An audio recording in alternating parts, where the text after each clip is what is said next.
میں پھر کہوں گا اسلامی انقلاب کا وعدہ آپ سے کیا کس نے ہے؟ اللہ نے کیا ہے، اس کے رسول نے کیا ہے، مولانا مودودی نے کیا ہے؟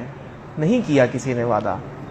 وما علینا الا البلاغ المبین، آپ پر یہ لازم ہے، اسی کا سوال کیا جائے گا۔ انقلاب نہیں آئے گا تو کیا کریں گے؟ ناکام ہو گئے ہم؟ نہیں ناکام۔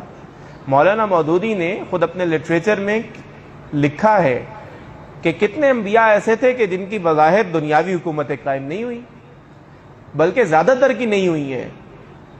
چند ہیں جن کی حکومتیں دنیاوی طور پر آپ کہہ سکتے ہیں ملکوں پر قائم ہوئی ہیں یا اقوام پر قائم ہوئی ہیں۔ کئی انبیاء ایسے تھے کہ جو قتل کر دیے گئے، سولیوں پر چڑھائے گئے، آروں سے چیرے گئے۔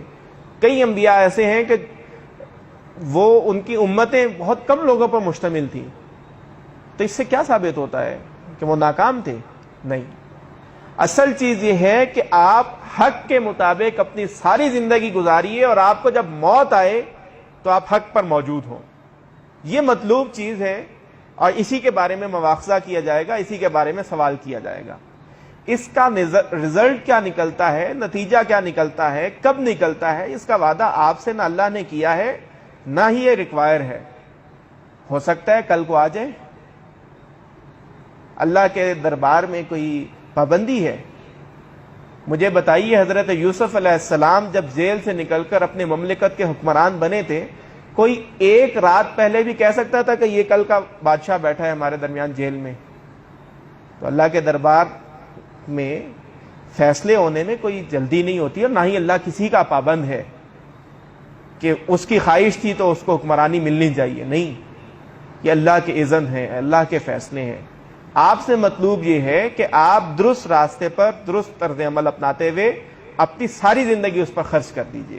وہ ایک نبی کا تو مفسرین بیان کرتے ہیں کہ محض اس لیے قتل ہو گیا کہ بادشاہ کی محبوبہ نے کہا تھا کہ مجھے اس کا سر چاہیے، تو وقت کے نبی کو قتل کر دیا گیا ایک فحشہ عورت کے کہنے پر۔ تو آپ اس سے کیا رزلٹ نکالیں گے؟ تو دیکھیے، کامیابی اور ناکامی آپ سے مطلوب ہی نہیں ہے تو جو چیز آپ سے کنسرن ہی نہیں ہے اس کے بارے میں پریشانی کس چیز کی ہے؟ سمپل۔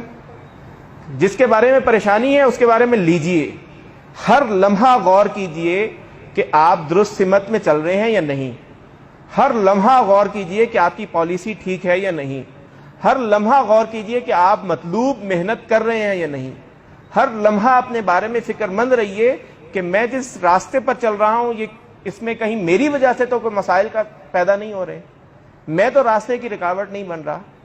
آپ یہی کیجئے، اس سے آگے رزلٹ کیا نکلتا ہے وہ مطلوب نہیں ہے آپ سے۔ جب آپ سے مطلوب نہیں ہے تو اس کے بارے میں جذباتی نہیں ہوں گے، آپ اس کے بارے میں ریشنل رہیں گے، آپ اپنے اسباب سے، مظاہر سے، ان کے مطابق چیزوں کو لے کر چلیں گے، جذبات کی